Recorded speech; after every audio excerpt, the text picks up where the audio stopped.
Shimizu Hinako is born in a world that doesn't think she belongs, that tells her over and over again that she is different and should change. When we first meet Hinako, she is a child talking to her doll about how the other girls don't want to play with her because she plays with the boys. Then cut to Hinako as a teenager who is sadly saying goodbye to her sister, who we learn later has gotten married. And then the third scene where we begin the story is Hinako getting into a verbal altercation with her drunk, violent father, her mother trying helplessly to soothe over the conflict. Those are the first three scenes we get to establish Hinako's world. She is at odds with every single person around her.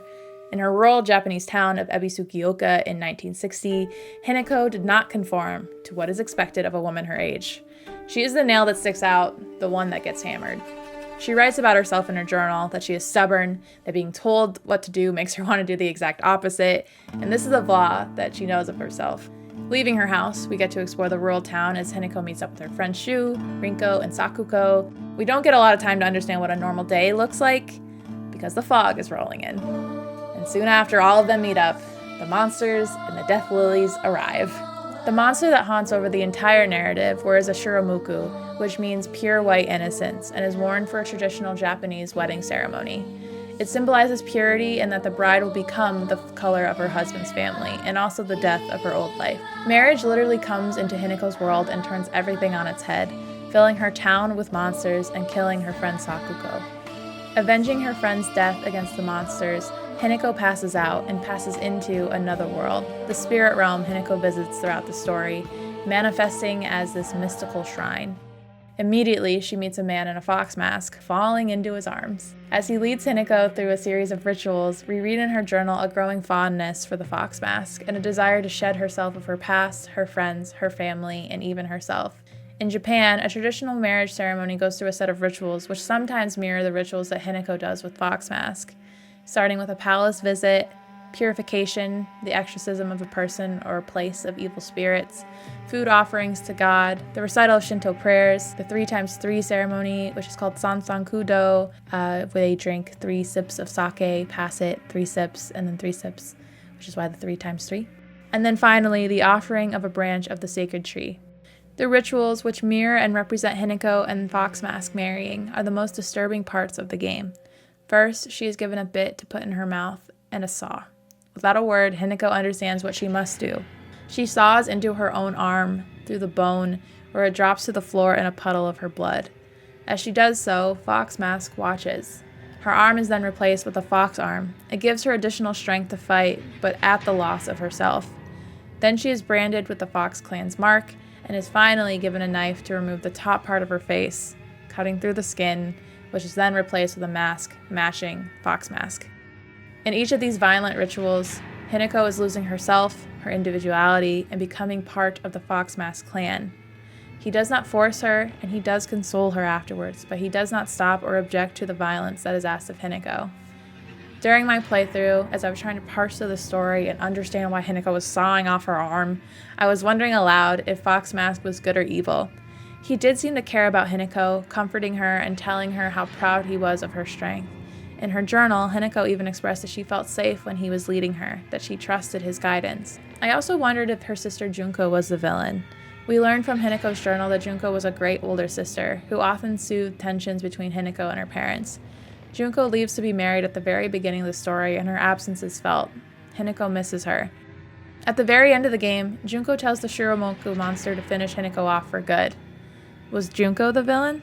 The person that Hinako trusted the most, who must have understood her, but still wanted her to conform?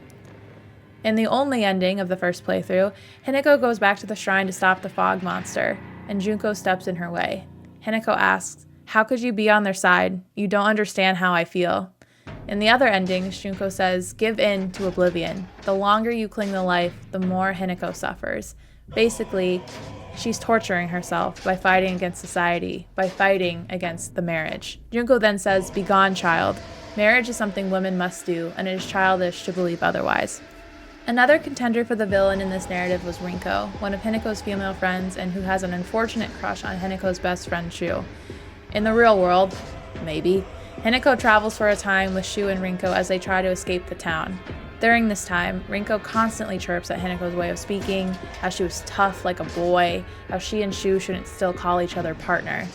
She even pushes Hinako down the gosh darn stairs after looking like she was possessed by a demon. She gossips behind Hinako's back. In some notes and diary entries, we learn that she wishes Hinako would just disappear. But she's not the villain. In Hinako's story, the villain isn't Rinko or Shu or Junko or Sakako or even her parents. Like Silent Hill 2, Silent Hill F is a little bit more abstract than good guy, bad guy. There's all things shades of good and bad. Hinako is fighting against society, which means the villain is all of them. The monsters in this game are women with knives or masks, lusting, men-like creatures that grab and lick Hinako, grotesque, pregnant monsters that give birth to alien-like sacks, and dancing, crying dolls. Meaning it's not just adults, but the idea of childhood, of growing up. It's not just men, but also women. It's everything, because the thing that Hinako is fighting against is not having the freedom to choose, not the specific choices themselves. We learn from notes around the house section of the game that her father was in tremendous debt and is no longer, and that Hinako has been sold. Hinako has been set up in an arranged marriage, and it's with the man that she had met when they were children, who she saved from a fox. The whole story is her mental anguish over her choices and her belief that she doesn't have one.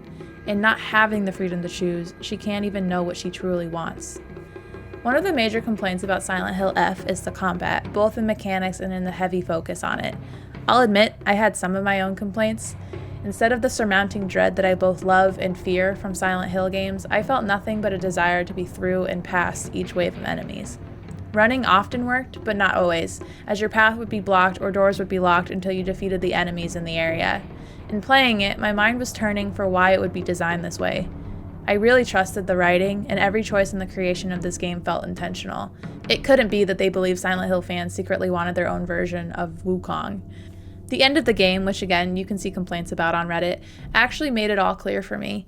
Hinako is fighting through waves and waves of enemies that seemingly come out of all corners of the town, swarming her, trying to stop her from following the fog monster, and then trying to stop her fox self from returning home. Then, as she has her final sprint through waves of enemies, she hears all of the characters speaking to her, one after another, building this overwhelming hurricane of noise. Hinako is fighting against the current of societal norms, which can feel like an overwhelming ocean. Everyone around her is conforming and wants her to conform too. In her struggle to be herself in a world that doesn't want her to be, the villain is everyone. And so, by getting waves and waves of enemies that feel very overwhelming, I think they're trying to simulate how Hinako feels, how she feels overwhelmed by everyone stacked against her. Because all of this is in Hinako's head, or about what's going on in Hinako's head. So, while everyone is also the villain against Hinako, there's also Hinako versus herself. There's a struggle of choosing who Hinako wants to be. Does she submit and be married? Her life would be easier, and it's not as if Fox Mask is outwardly terrible. She might even love him. In the final ritual in the spirit world, mirroring the final ritual in a traditional wedding, Hinako becomes the monster that she had been running from, fully married at this point, and fully not longer herself. It is the monster that started the horror, that killed her friend, that killed her parents. We see that it's been herself that she's been fighting. There's this cool thing they do with the layer of timelines here. 3 Hinakos are actually all in this story. There's Hinako, as we see her at the start of the game in her school uniform. There's Fox Hinako with an arm and a mask. And then there is the fog monster, which is Hinako after all the rituals have been conducted. And since they mirror the wedding rituals, we can assume that this is the Hinako that has been married. Or maybe her idea of being married. We see Hinako witness the death of her parents at the hands of the fog monster, which we now know is herself, which symbolizes how she will have to say goodbye to her parents once married, no longer a part of their family. Throughout the game, Hinako in the spirit world is going through each of the rituals to become Fox Hinako and then the fog monster. And then, at the end of the game, Hinako runs through each part of the shrine, staying herself, this time, to finally confront the Fox Hinako and or the fog monster her other selves had become, which depends on the ending. In the original ending, Hinako fights the fog monster but does not win, instead running and fighting and running and fighting through her town, through her home, the shrine, past piles and piles of red pills that she takes to ease her headaches and stress. Maybe the stress of fighting, of always trying to fight society, made her overdose? These pills, the entire playthrough, have been used to heal her health and sanity. Maybe Hinako believed, since it's all in her head, that these pills kept her herself. After all the waves of fighting, Hinako pushes through a big door and red lights start to flash, and there's warped siren noises in the background. She is struggling, holding her head. And then there is the fog monster again. I fully believed at this point that there was about to be a second wave of the final boss fight. Hinako screams, "Get out of our way." And then it slams to black, and we get the credits. Wait, what? And I was very confused. But after the credits, sirens sound. And we hear officers talking to each other about a wedding day massacre, and the evidence that is left is a steel pipe and red pills. Pretty familiar. The suspect is 20 and wearing a wedding dress, which would mean that this is Hinako in the slight future. After years of taking the pills, she snapped. The fighting of the fog monster was not completed in this ending. She did not win. Some people believe that this entire game is her having this snap on her wedding day, regressing back to her teenage self and basically being tormented over her decision to get married. In the other endings, which are locked, unfortunately, behind New Game Plus, Hinako still chases after the fog monster through the shrine, which ends at her confrontation with Junko, which is slightly different each time. In the Fox's wedding ending, we get a fight with the one person that never seemed to be the villain in this story, Shu. After Fox Hinako defeats regular Hinako at the shrine, Shu appears with a baseball bat, which he uses on Fox Mask's head. He finally gets a name here. His name's Kotoyuki.